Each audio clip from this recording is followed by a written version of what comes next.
আসসালামু আলাইকুম সবাইকে। জোর করে ভালোবাসা গল্পের 2 নম্বর পার্ট। তো যারা প্রথম পার্ট দেখেননি তারা দেখে আসতে পারেন। তো চলুন এবার বেশি কথা না বলে গল্প শুরু করা যাক। প্যাকেট থেকে লাস্ট সিগারেটটা নিয়ে 2 ঠোঁটের মাঝ বরাবর চেপে রেখেছে প্রান্তিক। খালি প্যাকেটটা দূরে ছুঁড়ে মারলো, এক পা মাটিতে আরেক পা বাইকের স্ট্যান্ডে। বাইকে হেলান দিয়ে দাঁড়িয়ে আছে, চোখ দুটো দিয়ে যেন বহির শিখা ঝরছে, কপালে কয়েকটা ভাঁজও পড়েছে।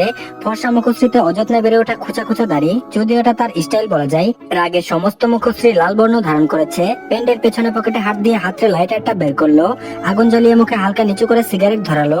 জোরে জোরে কয়েকটা টান দিয়ে নাক দিয়ে গোল গোল করে সিগারেটের ধোঁয়া ছাড়তে ছাড়তে বলল, শ্রাবণ, রজনীগন্ধাকে পাহারা দিতিস না এতদিন? শ্রাবণ বলল, জি ভাই, রেগুলার ওই ভাবির কলেজের সামনে দাঁড়িয়েছি, কিন্তু একদিনও পাইনি। পরে শুনলাম কলেজ বন্ধ ছিল, আজই প্রথম দেখা ভাবির সাথে। প্রান্তিক বলল, এর আগে পরে তো আমার সম্পর্কে রজনীগন্ধাকে কিছুই বলিসনি, তাই না? শ্রাবণ বলল, না ভাই। প্রান্তিক বলল, তাহলে ও রেগে আছে কেন? আমাকে তো চিনে না, তাহলে ওর একজন অপরিচিত যুবকের প্রতি রেগে যাওয়ার কারণ কি? শ্রাবণ বলল, ভাই সেটাই তো বুঝলাম না। প্রান্তিক আবার বলল, আমার মাথা ফেটে যাচ্ছে শ্রাবণ, একদম ফেটে যাচ্ছে, পৃথিবীর সব ধ্বংস করে দিতে মন চাইছে। শ্রাবণ বলল, ভাই বেশি টেনশন করবেন না, আমরা আছি তো। কেন আর কি কারণে ভাবি রেগে আছে আমরা খুঁজে বের করবো। প্রান্তিক বলল, ইনহেলারটা দে শ্রাবণ। শ্রাবণ দ্রুত ইনহেলারটা বের করে দিল। প্রান্তিক ইনহেলার ছাড়া চলতে পারে না, বেশি রেগে গেলে, বেশি চিন্তা করলে নিঃশ্বাস আটকে আসে তার। প্রান্তিক মুখে ইনহেলার দিয়ে শ্রাবণের দিকে দৃষ্টিপাত করলো, ইনহেলার মুখ থেকে বের করে বলল, আজ থেকে সারাক্ষণ ওকে পাহারা দিবি। অন্ত, তুই, সাজিদ সবাই সারাক্ষণ ওকে পাহারা দিবি, ওকে সেফ রাখবি। খেয়াল রাখবি যেন ভুলেও কেউ রজনীগন্ধার সুবাস নেওয়ার চেষ্টা না করে, করলে জায়গায় পুঁতে ফেলবি, বাকিটা আমি হ্যান্ডেল করবো। আর তোদের হাত খরচ এই মাস থেকে ডাবল করে দিলাম। শ্রাবণ বলল, ভাই আপনার জন্য আমরা জান নিয়ে হাজির, আর আপনি বলছেন এই কাজের জন্য আমাদের হাত খরচ বাড়িয়ে দিবেন? প্রান্তিক বলল, এই পৃথিবীতে একটাই আকাশ আর আকাশের একটাই চাঁদ, তেমনি এই পৃথিবীতে প্রান্তিক চৌধুরী একজনই, আর তার একটাই রজনীগন্ধা। জীবনে অনেক টাকা ইনকাম করেছে, কিন্তু কখনো এত সুখ আর মানসিক শান্তি পাইনি যেটা ওই মেয়ের মুখ দেখার পর পেয়েছি। আগে জানতাম টাকা থাকলেই সব হয়, প্রচুর মেয়ে পাওয়া যায় ইজিলি, অনেক মেয়েও পেয়েছি, ভিন্ন ভিন্ন কিছু ফিল হয়নি। সব মেয়ের স্বাদ আর গ্রান একই, কিন্তু এই একমাত্র মেয়ের গ্রান আলাদা, স্বাদ ভিন্ন, যেন দামি কোনো ডায়মন্ড যা চাইলেই ছোঁয়া যায় না। শ্রাবণ, এই মেয়েকে আমার লাগবেই, আর আমার লাগবে মানে লাগবেই। ও আমার রজনীগন্ধার দিকে জাস্ট কেউ আর চোখে তাকালে ওর চোখ দুটো তুলে পুঁতে দিবি। শ্রাবণ বলল, ভাই পুঁতে ফেলার মতোই কাজ করেছে সুমিওর ছেলেরা। প্রান্তিক বলল, কি কাজ? শ্রাবণ বলল, ভাবিকে অনেক অশ্লীল কথা বলেছে, আমার রক্ত টকবক করছিল রাগে। এমনি ওই রোমিওদের আমি দেখতে পারি না, কিন্তু আপনি তো বলেছেন আপনার গ্রামের জন্য ভুলেও আমরা মারামারি না করি। আপনার আদেশ মাথায় রেখে রোমিওর ছেলেদের কিছুই বলি নাই ভাই, তবে এত জঘন্য কথা শুনেছে যা শুনলে আপনার মাথা ঠিক থাকবে না। প্রান্তিকের রক্তকণিকা ভয়ানক তেজে জ্বলে উঠলো, রাগে টকবক করছে, চোখ মুখ হিংস্রতার রূপ ধারণ করলো সাথে সাথেই। এখনই চোখ দুটো বেরিয়ে আসবে মনে হচ্ছে, কপালের দুপাশে শিরা ভেসে উঠলো, চোখে মুখে ভয়ঙ্কর হিংস্রতা দেখে মনে হচ্ছে এখনই সব ভস্য করে দিবে। সিগারেট মাটিতে ফেলে জুতা দিয়ে পিষে নিয়ে বলল, কি বলেছে? শ্রাবণ তখনকার সব ঘটনা খুলে বলল। প্রান্তিক রাগে কাঁপতে কাঁপতে তার সামনে থাকা গায়ের সমস্ত বল প্রয়োগ করে লাথি মেরে বলল, শুয়োরের বাচ্চাদের জন্য কবর খুর। শ্রাবণ বলল, ভাই ওদের তো লজ্জা নেই দেখছি, সেবার না কলেজে আপনার বোন প্রিয়তাকে হয়রানি করার জন্য আচ্ছা পিটান পেটালেন, ওদের তো দেখছি বিন্দুমাত্র লজ্জা নেই। প্রান্তিক বলল, আশেপাশে দেখতো রোমিওর কোনো ছেলেপেলা আছে কিনা। শ্রাবণ বলল, না ভাই, আপনারা দেখে সবগুলো ভেনেশ হয়ে গেছে, সেই মায়ের কথা মনে পড়লে তো ওদের হাঁটু কাঁপে ভাই, ওদের সেই সাহস নাই যে আপনার সামনে এসে দাঁড়াবে। প্রান্তিক বলল, ওদের কোথায় পাওয়া যাবে শ্রাবণ? শ্রাবণ বলল, ভাই মনে হয় কালো থাকবে এখানে। আর এদিকে সন্ধ্যায় প্রান্তিক বাসায় ফিরলো, সাথে শ্রাবণও আছে। শ্রাবণ সবসময় প্রান্তিকের সাথে থাকে, প্রান্তিকের সব থেকে বিশ্বস্ত মানুষ হলো শ্রাবণ। প্রান্তিকদের বাড়িতেই শ্রাবণ একটা রুমে থাকে, প্রান্তিকের মা বাবা নিজের ছেলের মতোই জানে শ্রাবণকে। প্রান্তিকদের বিশাল বড় বাড়ি, শহরে ঢাকাও বাড়ি আছে, কয়েকটা গাড়িও আছে, তবে প্রান্তিক কখনো গাড়িতে চলে না, তার বাইক খুব প্রিয়। ডাইনিং এ বসে আছে প্রান্তিকের বাবা মাহবুব চৌধুরী আর মা আঞ্জুমান চৌধুরী, সাথে একমাত্র বোন প্রিয়তা। তাদের সাথে বসে এক লোক পাঞ্চি করছে, এই লোকটাকে প্রান্তিক আগে থেকেই চিনে, উনি প্রান্তিকদের গ্রাম বালুরচর গ্রামের ঘটক সলেমান। প্রান্তিক আর চোখে তাকালো সলেমান ঘটকের দিকে। আঞ্জুমান আর মাহবুব ছেলের মুখের গম্ভীর চেহারা দেখে দুজন দুজনের দিকে তাকালেন। তাদের ছেলে কি আজ আবারও কারোর সাথে ঝামেলা করেছে? মুখের এমন ভয়ানক অবস্থা কেন? এর মাঝে সলেমান ঘটক বলে উঠলো, আরে প্রান্তিক বাজান, তোমার লাইগায় বসেছিলাম। প্রান্তিক বিরক্ত করা চোখে ভ্রু কুচকালো, তারপর বলল, কেন? সলেমান ঘটক বলল, মাইয়া গো, বহুত ছবি আনছি আজ, তোমার আজ পছন্দ হইবই হইব, না হইয়া যাইব না। প্রান্তিক আবারও কৌতূহলী প্রশ্ন ছুড়ল, কেন? মেয়েদের ছবি দেখে কি করব? সলেমান ঘটক বলল, বিয়ের লাইগা। প্রান্তিক এবার বাম ভ্রু উঁচিয়ে বলল, আপনি আবার বিয়ে করবেন? সলেমান ঘটক বলল, তওবা তওবা, তোমার বিয়ের লাইগা? প্রান্তিক বলল, আমি কয়বার বিয়ে করব? সলেমান বলল, কেন আগেও বিয়ে করছো? প্রান্তিক বলল, হ্যাঁ করেছি। সলেমান বলল, কবে বিয়ে করলা? প্রান্তিক বলল, সপ্তাহখানিক আগেই। সলেমান বলল, কোন হানে বিয়ে করলা? প্রান্তিক বলল, আমাদের গ্রামেই। সলেমান বলল, আমাগো গ্রামে? কেডা? নাম কি মাইয়ার? তার বাপের নাম কি? ঘটক মনে মনে বিড়বিড় করছে, আহারে কতগুলান টাকা মিস করে ফেললাম। প্রান্তিক বলল, সৈয়দ মনসুর আলীর মেয়ে রজনী। সুলেমান বলল, কৌকি, সে তো আমার ঘরের কোনায়। প্রান্তিক বলল, শুনেছি আপনি নাকি তার জন্য সম্বন্ধ ঠিক করেছেন। সুলেমান বলল, মায়া তো দেখতে পরিল্লাহান, গ্রামের থেকে অনেক কাজই আসে আমার আমার কাছে।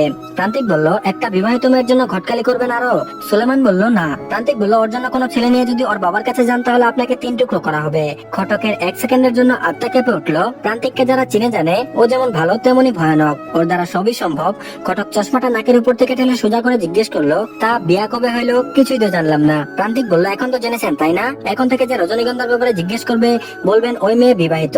একটা বিয়া ঠিক করলে আর কত পান? সুলেমান বলল, পাত্র বুঝা কথা। প্রান্তিক বলল, আজ থেকে বিয়ে ঠিক করা নয়, বরং বিয়ে ভাঙার জন্য টাকা পাবেন আপনি, বুঝেছেন? সুলেমান বলল, বুঝলাম না কথা। প্রান্তিক বলল, রজনীর একটা বিয়ে ভাঙতে 10,000 করে টাকা পাবেন। দূর গ্রাম থেকে যেখান থেকে সম্বন্ধ আসুক, আপনার প্রথম কাজ হবে পাত্রকে জানিয়ে দিবেন মেয়ে বিবাহিত। দেন আমাকে জানাবেন, বাকিটা আমি বুঝে নেব এবং ওই মেয়ের বাপ ভাইয়ের কাছে আমার প্রশংসা করবেন। আপনি ঘটক নিশ্চয়ই শিখিয়ে দেওয়া লাগবে না কি বলতে হবে? সুলেমান বলল, না না বাজান, এগুলো আমি ভালোই পারবো, কিন্তু ঘটনাখান কি নিজেরাই করে ফেলছো বিয়া? প্রান্তিক বলল, এসব আপনাকে না জানলেও চলবে, খারে নিজের মাথা রাখতে চাইলে আপনার কাজ ঠিকঠাক ভাবে করুন। সুলেমান বলল, তাইলে আর কি করণের? তোমার বোনের লাগে পাত্র দেখি। কি কো বাবা, পাশের শহরে একটা পাত্র আছে, তোমাকে মতোই পরিবার, তার বাপে এবার চেয়ারম্যান হয়ে যাইবো। প্রান্তিক কাটছাট ভাবে বলে দিল, কোন পলিটিক্যাল ফ্যামিলিতে আমার বোনের বিয়ে দিব না, পলিটিক্সে জড়িত কোনো ছেলে আমার বোনের আশেপাশে ঘেঁচতেও দিব না। বলে শ্রাবণ নিজের ঘরের দিকে তাকালো। প্রান্তিকের কথাটা শ্রাবণের কর্ণ করে দিতে শ্রাবণের মুখটা মলিন হয়ে গেল। মলিন চোখে তাকালো প্রিয়তার দিকে, প্রিয়তা অসহায় চোখে শ্রাবণের দিকে তাকালো। এখনই কেঁদে দেবে দেবে ভাব, চোখ দুটো টলমল করছে, চোখের পানি আড়াল করতে উঠে গেল। ঘটকও উঠে বেরিয়ে গেল। মাহবুব রশিদ এবং আঞ্জুমান চৌধুরী এতক্ষণ চুপচাপ ছিল। তারা জানে তাদের ছেলের দ্বারা এসব সম্ভব, তাদের ছেলে অত্যন্ত সাহসী, কিন্তু তাদের না জানিয়ে বিয়ে করবার মতো ছেলে তাদের নয়। সৈয়দ মনসুর আলীর মেয়ে কোনো খারাপ আচরণ করেনি তো তাদের সাথে? জিদের বসে কি ওই মেয়েকে বিয়ে করতে চাইছে? মাহবুব চৌধুরী শ্রাবণের দিকে তাকিয়ে বলল, কি হয়েছে রে শ্রাবণ, প্রান্তিকে তো রেগে আছে কেন? ওই মেয়েকে কিছু করেছে প্রান্তিককে? শ্রাবণ হেসে দিয়ে বলল, না চাচা, ভাইয়ের ওই মেয়েকে পছন্দ হয়েছে, বিয়ে করতে চাইছে, আপনাদের সাথে ভাই এ ব্যাপারে কথা বলবে। মাহবুব চৌধুরী এবং আঞ্জুমান চৌধুরী দুজনেই ভীষণ অবাক হলো, তাদের ছেলে বিয়ে করবে, সত্যি তার কোনো মেয়ে পছন্দ হয়েছে। দুজনে মিলে বিষয়টা নিয়ে আলাপ আলোচনা করছে। শ্রাবণ এদিক সেদিক তাকিয়ে প্রিয়তার রুমে প্রবেশ করলো। প্রিয়তা রুমে নেই। প্রিয়তা রুমের মাঝ দিয়ে সাইডে একটা এক্সট্রা রুম আছে, কান্না আটকাতে প্রিয়তা প্রায় এই রুমে আসে। রুমটা সদর দরজা থেকে খানিকটা ভেতরে, দিনরাত কেউ এই রুমে প্রবেশ করে না। প্রিয়তা বিছানায় উপর হয়ে কাঁদছে। শ্রাবণ দরজাটা খোলা রেখে এক্সট্রা রুমে প্রবেশ করলো, যাতে দরজা খোলা দেখে কেউ মাইন্ড না করে। বিছানায় বসে প্রিয়তার কাঁধে হাত রাখলো। শ্রাবণের স্পর্শতে প্রিয়তা বিছানা থেকে মুখ তুলে শ্রাবণের দিকে তাকালো। চোখ দুটো লাল হয়ে গিয়েছে, অশ্রুসিক্ত চোখে তাকিয়ে আছে প্রিয়তা শ্রাবণের বাদামি আঁকি যুগলে। এই চোখ দুটো প্রিয়তার নেশা, এই চোখ দুটো তার ভীষণ প্রিয়। শ্রাবণের চেহারার বিশেষত্ব তার বাদামি চোখ, সিল্কি চুল, চুলগুলো কপালে পড়ে থাকে আলগুছে। প্রিয়ন্তীর অশ্রুসিক্ত চোখের দিকে তাকিয়ে হৃদয়টা আহত হলো শ্রাবণের। প্রিয়তা উঠে বসলো। শ্রাবণ নিজেকে স্বাভাবিক করে বলল, কে একজন জানে তাকে এই উন্মাদ ছেলেটা ভীষণ ভালোবাসে, তার চোখের নোনা জলে আমার বুকে রক্তস্রোত বইয়ে দেয়, তবুও সে কাঁদে কেন? বলে শ্রাবণ প্রিয়তার কাঁধের উপর দিয়ে হাত রাখলো, প্রিয়তাকে খানিকটা কাছে টেনে নিল। আলগুছে প্রিয়তার মাথাটা শ্রাবণের বুকে এসে বিঁধলো।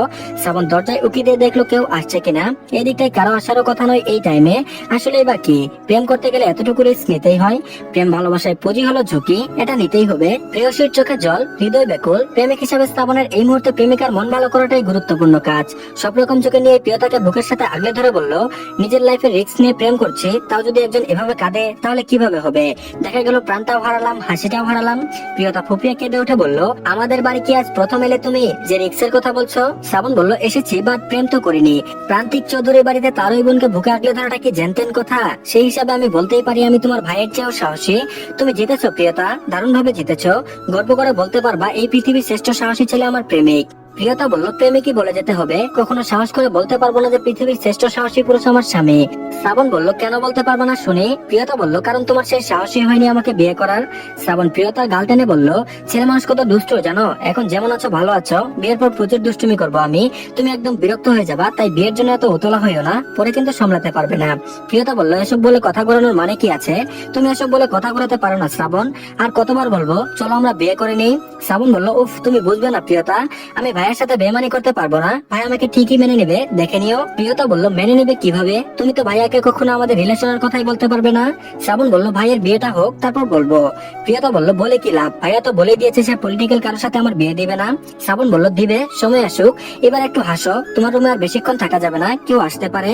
প্রিয়তা বলল, আসুক, এসে অন্তত দেখে আমাদের বিয়েটা দিক। শ্রাবণ হাসলো, পকেট থেকে একটা গোলাপের কড়ি বের করে প্রিয়তা ঠোঁটে চেপে ধরে বলল, এটা পানিতে ভিজিয়ে রাখো, দেখবে ফুটবে, আর শোনো, আই লাভ ইউ। প্রিয়তা বলল I love you too. Shrabon বেরিয়ে গেল প্রিয়তার রুম থেকে। প্রিয়তা তাকিয়ে রইল শ্রাবণের দিকে। এই মানুষটাকে সে ভালোবাসা চাইতে একটু বেশি ভালোবাসে। তো ধন্যবাদ সবাইকে, আজকে অনেক ব্যস্ত থাকায় আজকে একটা পার্টই দিলাম, তো ইনশাল্লাহ কাল থেকে বেশি করে দেব। তো আশা করছি আপনাদের কাছে ভালো লেগেছে। তো গল্পটি কেমন লাগছে সবাই জানাতে পারেন, আর অবশ্যই সবাই আমাদের চ্যানেলটিকে সাবস্ক্রাইব করে দিন। আল্লাহ হাফেজ।